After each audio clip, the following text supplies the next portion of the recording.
Discipline. ಹಾಗೆ duty ವಿಷಯ ಬಂದರೆ ಅವರು ಲೇಟಾಗಿ ಬಂದಿರೋದು ನೋಡಲೇ ಇಲ್ಲ ನಾನು ಇದುವರೆಗೂ. 10-15 ನಿಮಿಷ ಮೊದಲೇ ಬರ್ತಾ ಇದ್ರು. ನಾನು ಏನು 1 ಗಂಟೆ ಆಯ್ತು ಅಂತ ವಾಚ್ ನೋಡಿದರೆ ಅವಾಗ ಇನ್ನೂ 20 ಮಿನಿಟ್ಸ್ ಬೇಕಾಗಿರ್ತಾ ಇದ್ರು. ಅವ್ರ ಯೂನಿಫಾರ್ಮ್ ಅಂತೂ ಅಷ್ಟು ನೀಟಾಗಿ ಉಡ್ತಾ ಇದ್ರು. ಯಾವತ್ತೂ ಯೂನಿಫಾರ್ಮ್ ಬಗ್ಗೆ ಇದನ್ನು ಮಾಡಿ ನೋಡೇ ಇಲ್ಲ ನಾನು. ಹಾಗೆ ಎಲ್ಲೇ ಕೆಲಸ ಎಲ್ಲೇ ಡ್ಯೂಟಿ ಹಾಕಿದ್ರು ಕೂಡ ಯಾವತ್ತೂ ಅವರು ರಿಫ್ಯೂಸ್ ಮಾಡಿದ್ದು ನೋಡಲೇ ಇಲ್ಲ. ಯಾರೇ ಏನೇ ಡ್ಯೂಟಿ ಹಾಕಿದ್ರು ಕೂಡ ಆಯ್ತಮ್ಮ ಮಾಡ್ತೀನಿ ಅಂತ ಹೇಳ್ತಾ ಇದ್ರು. ಎಲ್ಲ ಸಿಸ್ಟರ್ಗೂ ಇವರು ತುಂಬ ಅಚ್ಚುಮೆಚ್ಚು.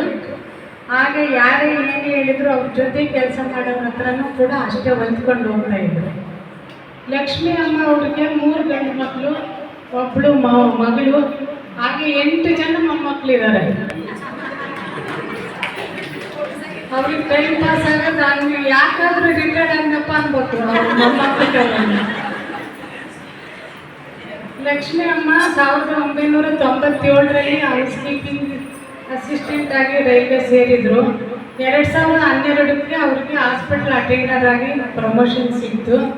ಇವರಿಗೆ 28 ವರ್ಷ ಸುದೀರ್ಘ ಸೇವೆ ಸಲ್ಲಿಸಿದ್ದಾರೆ ನಮ್ಮ ರೈಲ್ವೇಸ್ಗೆ. ಯಾವುದೇ ರಿಮಾರ್ಕ್ಸ್ ಇಲ್ಲ.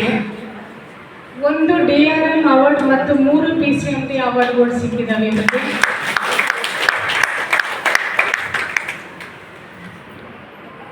ಇವರಿಗೆ ನಮ್ಮ ಆಸ್ಪತ್ರೆ ಎಲ್ಲ ಸಿಬ್ಬಂದಿಯವರ ಪರವಾಗಿ ದೇವರಲ್ಲಿ ಇವ್ರಿಗೆ ಒಳ್ಳೆಯ ಆರೋಗ್ಯ, ಶಾಂತಿ, ನೆಮ್ಮದಿ ಕೊಟ್ಟು ಕಾಪಾಡಿ ಅಂತ ದೇವರಲ್ಲಿ ಬೇಡ್ಕೊಳ್ತಾ ಇದ್ದೀವಿ.